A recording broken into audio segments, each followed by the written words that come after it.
Here you are, big boy. Hey everybody, welcome to the channel. This will be the first video I end up doing.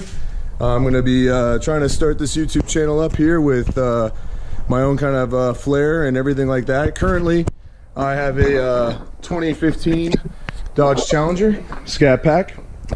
We're going to be able to do some upgrades to it, hopefully, and mostly I have done a couple things to it already. We'll go over those as we get into some more of the videos, but for right now, let's do a cold start.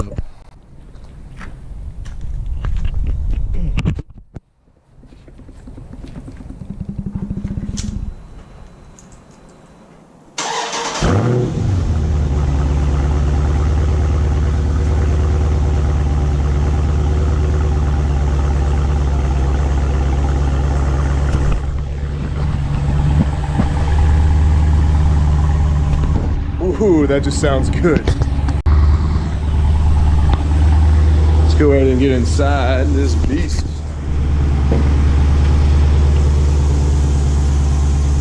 Go ahead and get in here. Let's mark this back a little bit. We can open it up and see everything we want to.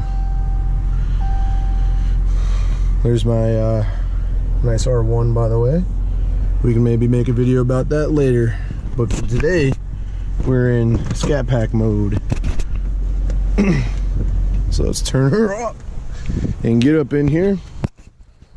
As you can see, I have the nice red inserts on everything. Red's a big color of mine. I really like it. Garnet too.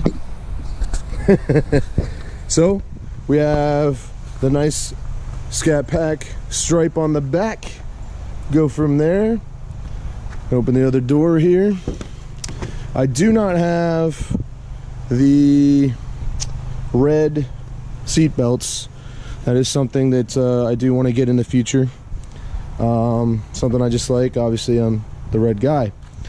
What we do have though is every little thing I can show you here. So since I've gotten the vehicle, I have upgraded the wheels. They are, or the tires I should say, they are now Nito 555s. I got the fronts doing some nice 255s on the front there. It kind of gives it a nice mean low look. We also have on the back, I have the same 555s at 275. There is a little bit of wheel gap there that I wish I could maybe do with some coils or something to fix that up, but for right now that's the way it's going to stay. If you haven't noticed already, I have taken all of the side markers, a little dirty here, but I have taken all the side markers around the vehicle and tinted them, so that looks pretty good in the low light. The little light shines through there. If I can get this to turn on real quick, there you go. Nice little bit there, so you can kind of see it still. It's not unsafe. Same thing with the front up here. I think I have to lock it. I don't know what it does to turn those on. All right, well, fail sauce on that side. From that perspective, the front, you know, looks mean as hell, except for the VW in the background. That's my old car, by the way, and now my wife drives that, so has a little special place in our hearts here in the driveway. Got about 185,000 miles on it, I believe. 06. So VWs do last. The other thing I want to guys show you is I do have the Hellcat intake mods with some dip screens on them. Now, the dips aren't really necessary, to be honest with you, but it kind of makes me feel better that nothing's going in there. Honestly, the way it works is it's going to go through, it's going to get the air box, and then it would just fall through onto the ground out the bottom anyway. But having the dips on it kind of looks cool.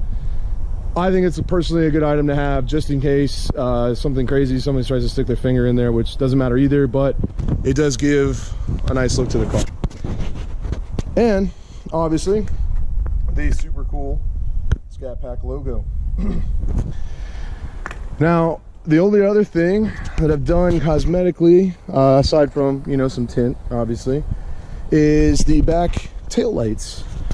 These guys are from Lux Auto. Actually, all these things are from Lux Auto.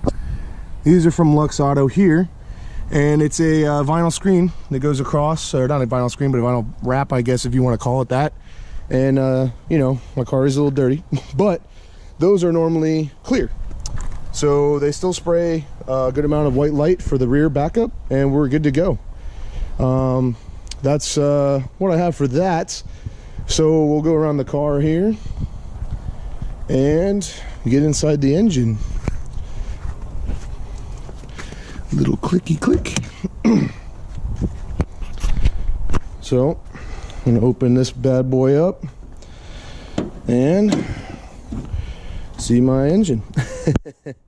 Now, I'd mentioned the intake eye, which is here, and that is actually a functioning intake eye, a little pine needle there, that comes in through the airbox. I got an AFE bottom airbox, which comes in, and oh, there you go, AFE.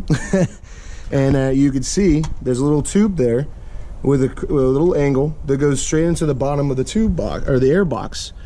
Now that comes straight into the filter and goes in there to the intake. Now, one thing I like to show people from the original side, from where I don't have a picture of it or anything like that, but before I added this, you could tell just by the way this was looking from how started the engine was for some extra air when I was hitting it hard throttle. This would actually be sucked in like this. It looked like this almost all the way around, basically. So let me get those out. But ever since I added that intake, it's never tried to suck harder for the air than it could actually get. So right there, I know that that was a good investment, making sure that the engine has as much oxygen as it possibly could have. And you know, obviously you can see these panels go in and out pretty easily. This one has to go under here, but it goes in, just boom, done. The other, you know, traditional mod that you do on a car is a catch can. So I have a nice oil catch can here from Speedlogix. Got the Speedlogix logo on it. I have it mounted lower than most people have. And that was just because I thought when it was in here, it was going to be too low. So a lot of people have it mounted up around here on this side, but I mounted it slower and it didn't have the length of the tubes that was needed. So I actually had to go over to AutoZone and have them cut me some tubes that actually would fit on there for the right length that I needed. A funny story that happened while I was putting this in was my buddy Scott, who we'll probably see in later videos in general. He was helping me put these in, and he dropped the wrench down the engine bay, as you can see here. And once we got that out, it was all smooth sailing, but for the most part there was no issue, and we got everything in that we needed to. It just went down there a little bit, but that's what I have going on in the engine there. I haven't really done a whole bunch of crazy mods to the car engine wise, mainly because I am planning on getting a Hellcat.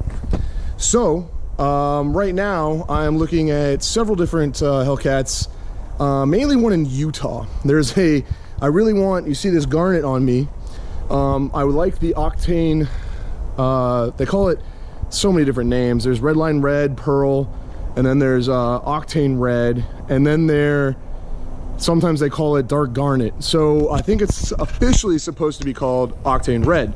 Now, there's one in Utah that I want that's very nicely priced, actually, from a Lincoln dealership out there.